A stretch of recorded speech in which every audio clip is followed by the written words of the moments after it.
guys, it's your boy Zulu. Today I'm going to show you how to make a gorgeous French classic. It goes by the name Clafoutis. It's easy, it's delicious, it has a crispy exterior with a custard-like textured center. I think you guys are going to like this one, really tasty. Before we get into things, if you're enjoying these type of videos, please smash the like button down below. That'd be really appreciated. And if you're new around here and you haven't already, please click subscribe, ring that bell to receive notifications. Now let's get into it. So first we're going to macerate our cherries, but before we do that, we need to remove all the stones from the cherries. So instead of me faffing on individually removing each stone from the cherry, I've got this tool. It's amazing. You can remove the stone from 6 cherries with a single press. It's way easier and it saves you so much more time compared to doing it by hand. But feel free to do it by hand. But if you wanted to check it out, I've placed a link down below in the description. So once you've removed all the stones, you're going to add 30 grams of sugar. You don't want too much sugar because you want the flavour of the cherry to come to life. You don't want it too sweet. Then I'm going to add in a tablespoon, approximately, of cherry brandy. That really adds so much flavour, but it is optional. Smells amazing, guys. Once you give these a quick toss, you're going to set these to one side for about half an hour to macerate.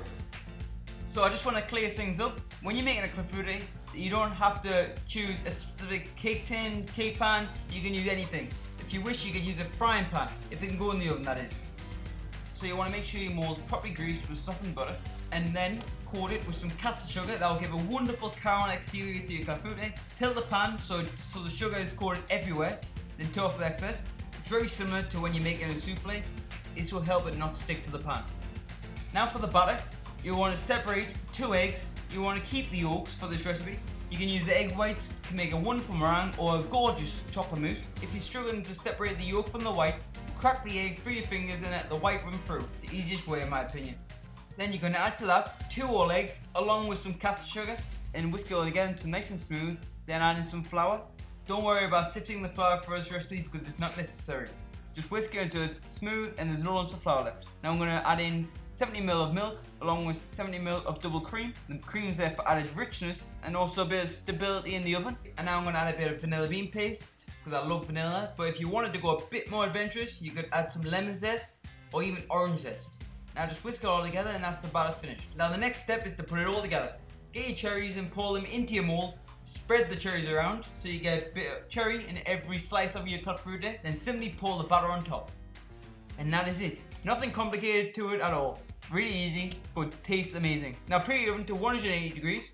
And you want to bake this clafoutis for about 30 to 35 minutes until golden and well risen. As you can see, I'm using a pizza stone. That helps for the baking and makes it bake much more evenly. Now halfway through, I'm going to sprinkle some caster sugar over the top. That's going to give a wonderful golden caramelized colour. And that, my friends, is what you call a cherry clafoutis. Easy and delicious, crispy exterior. And by the way, guys, I'm on Instagram, so if you're not following me yet, please go follow me. It'll be on the screen right now. There you have it, guys. That's my take on the classic cherry clafoutis. If you've never had a clafoutis before, you can serve it warm or cold. If you serve it warm, I recommend serving with some vanilla ice cream. Wow, that's the way to go.